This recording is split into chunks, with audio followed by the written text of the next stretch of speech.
Welcome to the Vector Clipart Missing Manual. My name is Monika Gause, I'm a graphic designer, writer, and I love vector graphics. In this edition of the Vector Clipart Missing Manual, we're going to talk about fonts. Now, on Vector Clipart websites, you can also download files labeled as fonts.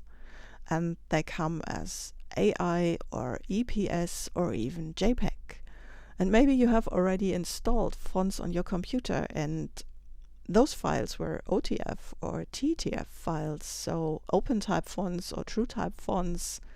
And how does that even work?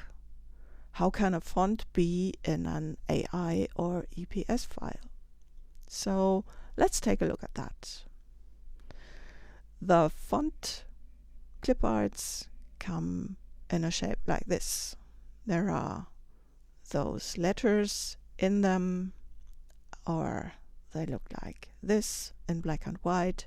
Now, it's possible to have color fonts, as you might have heard, but most fonts actually are still black and white fonts. And let's take a look at this one. So, in order to inspect a vector artwork, of course, you go to the Layers panel. And if it doesn't look like this, you have to click on the triangle to see what's in it. And you see those are all paths or compound paths, and there's no text in it. So what is it?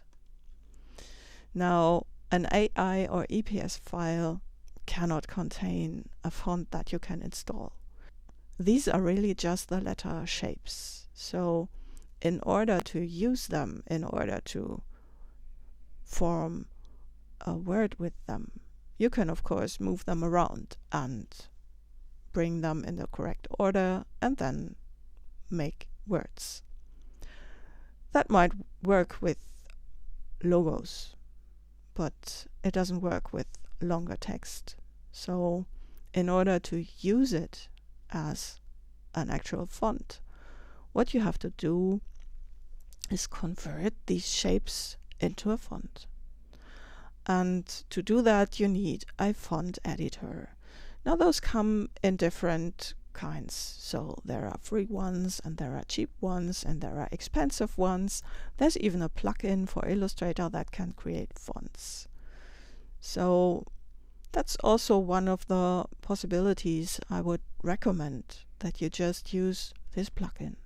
So it's called FontSelf, and you find it in Window Extensions FontSelf Maker, where once you have installed it.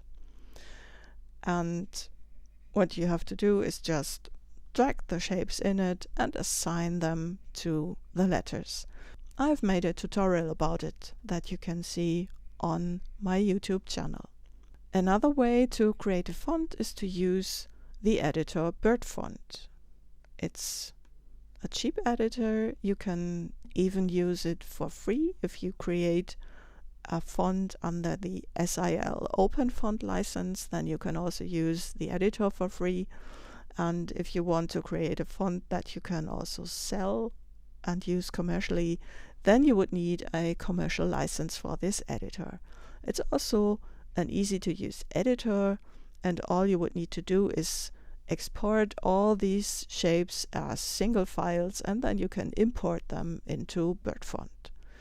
So those are two ways to make these vector clipart files into actual fonts.